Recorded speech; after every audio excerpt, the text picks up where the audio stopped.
وقت زانین افدمک درجا وارگاه ما وارگاه شهید رستم جودی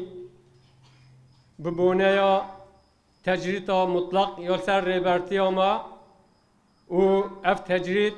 و گوهریه تجرید اکی گشتی سر گلی کردستان دناوا چالکی آنده وقت گروبا هجدمین اف پنج روزن مدر گرد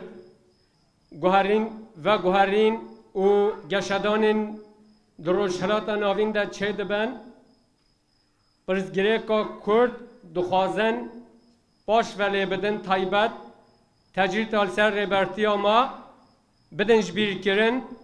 و بهلن درجه این پاش دا و یلی کرد گشتی و تفگرین خواهین سیاسی و لشکری جواکی و ده هر قادر جیان دا اف هدف آرمانچ یا گلی کرد یا سرکه یا جبوش کناندنا و تجریده آزادیا ریبرتی در روژین داوی دا پنگاوا کو حمله یا کو هاتی دست پیکرن یا کو آرمان جا آزادیش ریبرتی را چاره سری جپرزگیره کو کرد را هم بهتر در بازی قناغ کنو بیا به بونه ام الودرت دین دیار کرن جرای گشتی را و گلی کرد و تایبت و جواکا وارگاه شهید رستم جودی ام دوی پیواجوه دا به همو هزاخوا جهد گرین و حتی نفش گرتی پیشنگتی دخوازیم بکین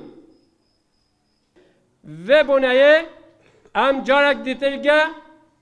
کمپلوگران شهبزار دکین ام دو بیجین ریبرتی را آزادی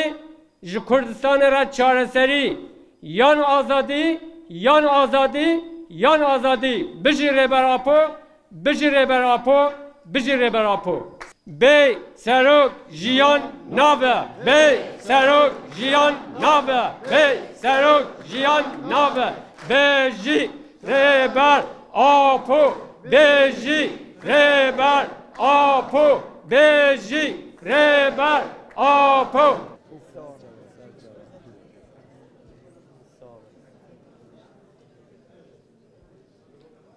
Gruba Mamonstone.